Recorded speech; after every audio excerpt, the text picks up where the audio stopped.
Covered call payoff profile. A covered call consists of two positions. First of all, we would be long the underlying asset, and at the same time, we would be short a call on that underlying asset itself. Now, since we're the short, if the other party exercises, which would be the long position, then we as the short call must deliver the underlying asset. However, since we already own the underlying asset, the short call position is covered, and that's where the name comes from. So covered call implies that you're selling a call, but because you already own the underlying asset, you're covered just in case that underlying short call is exercised, and therefore you have to deliver the asset to the other party. Let's look at an example. Suppose that we're long the underlying asset, the current price of which is $70, and the trader does not expect the spot price to exceed $75 in the near term. Therefore, she decides to sell, i.e. short a call, at a strike price of $75, and the premium on that call option would be $6. So tip, the trader is not expecting the call to get exercised. Let's see where that's coming from. She doesn't think the spot price would exceed 75. So if the strike is 75 and the spot price never exceeds that, she's thinking this call option would never get exercised. So why not sell this call option and earn some premium income? So that's the rationale behind a covered call strategy. So now what we want to do is we want to construct a payoff profile for this covered call position. And the way to do this is really just step by step. So we have two instruments here. First, we want to plot the long underlying asset position. So here it is. So the long underlying asset position is represented by the blue line. And let me just squiggle it so you know exactly what I'm referring to. There it is. And why does that line represent the underlying asset? Well, remember, the current spot price is 70.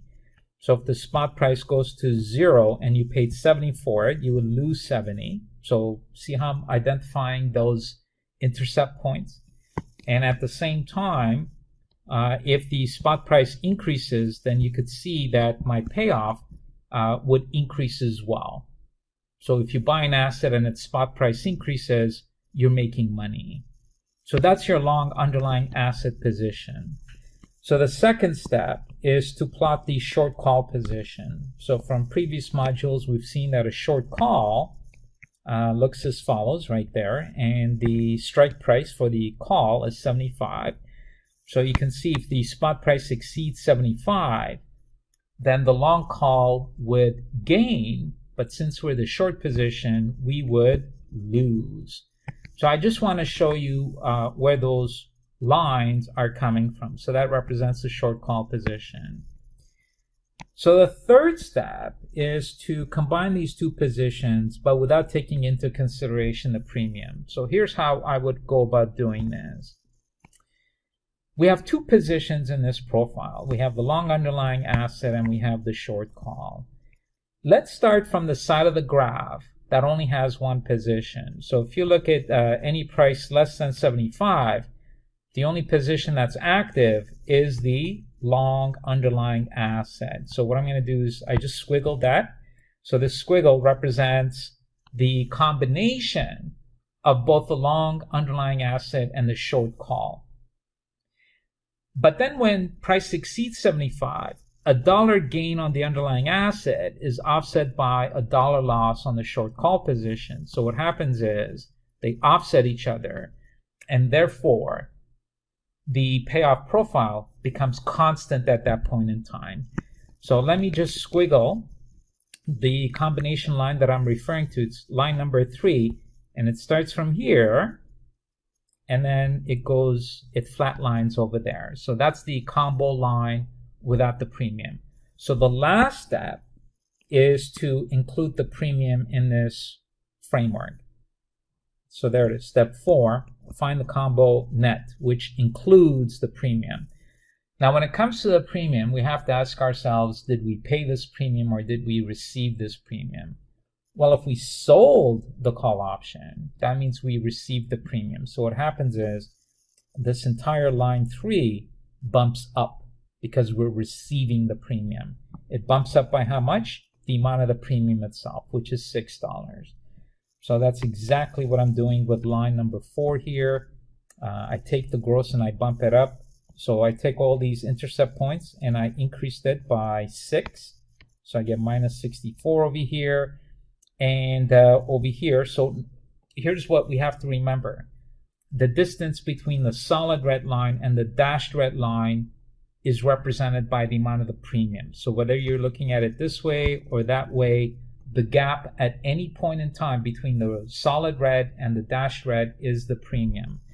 So if this is 70 and this here represents 6, then this must be 64. And similarly, let's do some calculations here. Now these are isosceles triangles, and where's the triangle? Triangle is right here. You can see the triangle, ladies and gentlemen, right there. That's a triangle. And the two sides are equal, so that means the distance from here to there and there to there is the same. So that's how I get 5 over here. So the 5 here is the difference between 75 and 70. But that's the gross line without the premium. So that when you add the premium, remember the premium is just sort of a constant addition to the solid red line. So you would just add 6 to that to get the net line. So that's why we get 11. So the distance from here to there is 5. Distance from there to there is 6. So 5 plus 6 gives us 11. Now the line that we're going to focus in on is the last one, because by the time you get to step 4, you've combined the profile of both instruments, i.e. long asset and short call, and at the same time you've included the effects of premium. So line 4 includes everything. So that's the line we want to look at in order to derive answers for this particular investment strategy. And here we go. Ready? The first thing they're going to ask you to define are the critical points. And critical points are things like what's the most you can make, what's the most you can lose, and when would you break even. And as I said before, we really want to focus in on the net line, which is line number 4 in our framework. And all the answers are in that framework. So when they say what's the most you can make, let's go have a look. So first of all, line 4. And they're saying what's the most we can make. The most we can make is right there, and we know exactly what that is. We didn't even have to do any algebra. The most we can make is 11. And guess what else the framework tells us? It tells us from which price our maximum gain would be achieved. And you could see for any price greater than 75, we reach the maximum gain of $11, and that's exactly what I have there. So our maximum gain is $11 for any spot price that's greater than 75.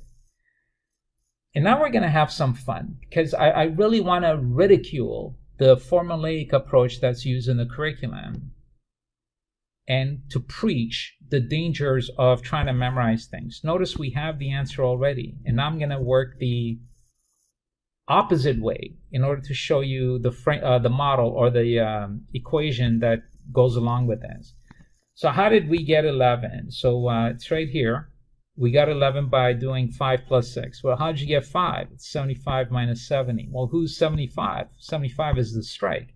Who's 70? That's the spot price. Well, who's the 6? That's the premium. There it is, ladies and gentlemen. So 11 is 5 plus 6, right? And so how did you get 5? 75 minus 70, and there's your 6. And so the maximum gain is 75 was the strike, 70 was the spot, and 6 was the premium for the call option.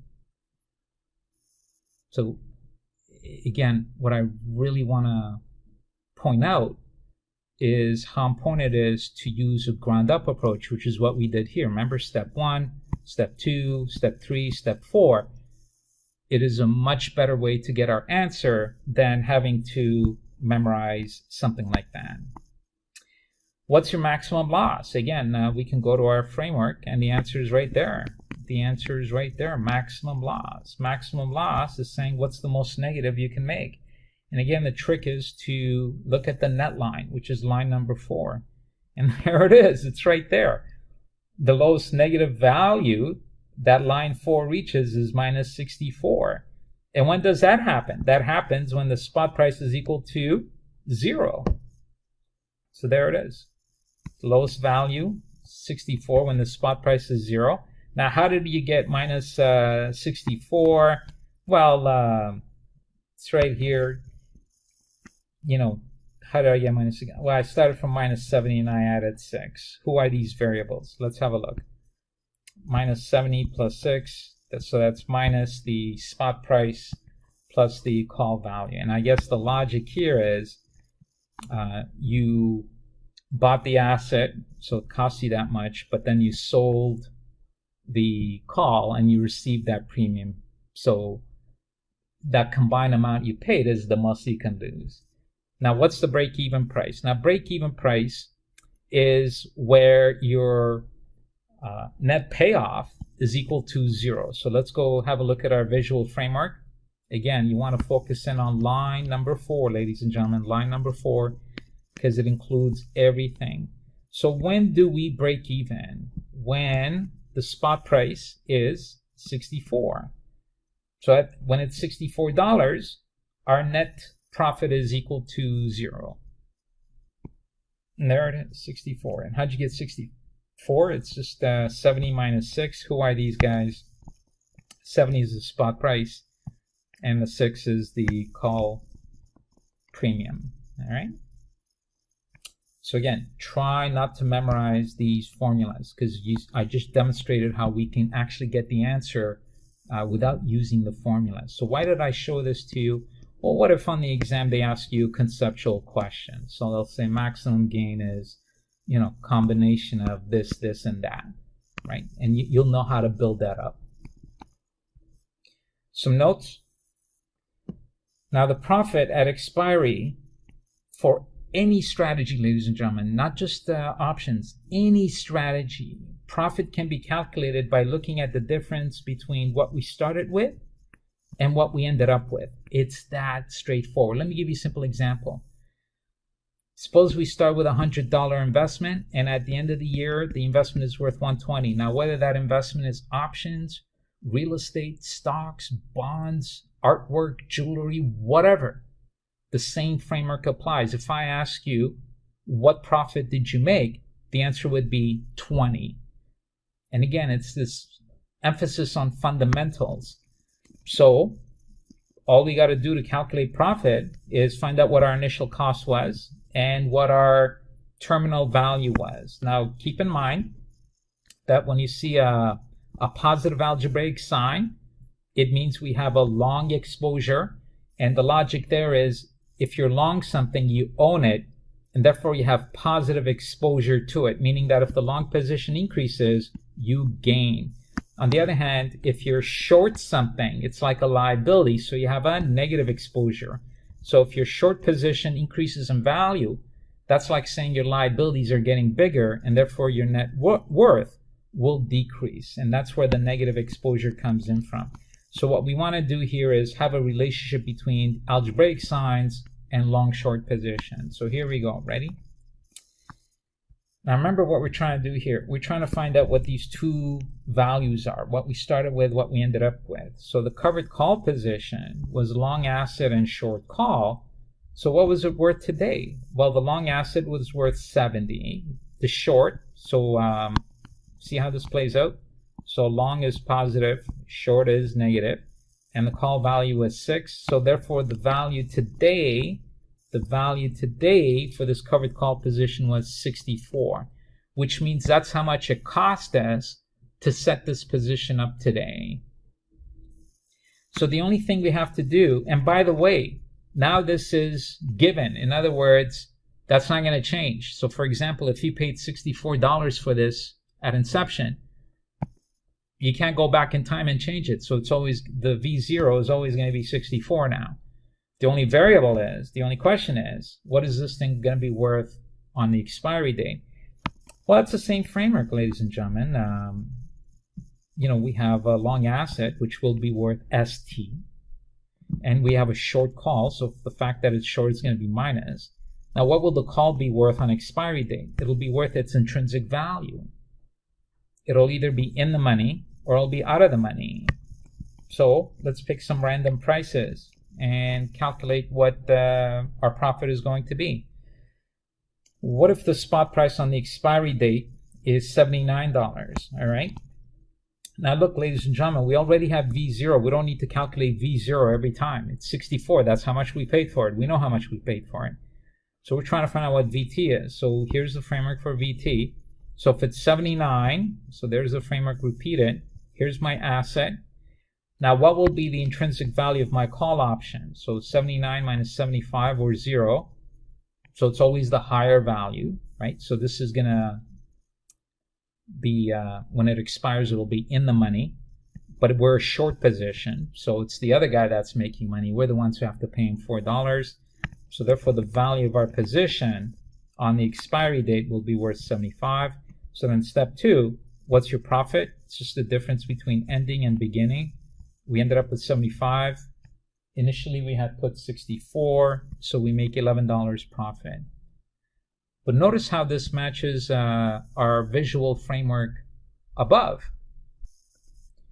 Remember, we said that the spot price is 79, but we've already determined for any price above 75 that you'll be at your maximum profit point of $11. Okay, note 2. Again, looking at our covered call position, it's made up of a long underlying asset and a short call. So now what we want to do is we want to calculate the delta of this covered call position. And remember what delta is. It's the sensitivity of the value of the position due to changes in the underlying spot price. So all we got to do is just find the delta of both positions. So delta underlying asset, it's right there. And again, short is minus. And because we're looking at the call, we want to see what the delta for the call is. So recall, first of all, that the delta for the underlying asset is 1. In other words, the underlying asset has a 1-to-1 relationship with itself. So the only variable is what is the delta for the call option going to be. Now, as we've seen from previous modules, as the spot price increases, the delta for the call increases. Now, if the delta for the call increases, what's going to happen to the delta of the covered call position? It's going to decrease. Now, what's the narrative behind that? Because what I just showed you was the mathematical response. But the narrative is as follows. As the spot price increases, the call goes in the money. In other words, it's more likely that the underlying asset is going to be called away, and therefore the covered call position becomes less sensitive to changes in the spot price. And here's the logic. Remember, the strike price was $75. So if you know that this asset that you're holding, your long asset position, is going to be called away at 75, your position is not going to trade above 75. The value of your position is just going to hover around 75 because you know at any minute that long call position, which is the counterparty, he's going to exercise his call option and he's going to take that stock away from you for 75. And that's why the value of your covered call position becomes less sensitive as the spot price increases.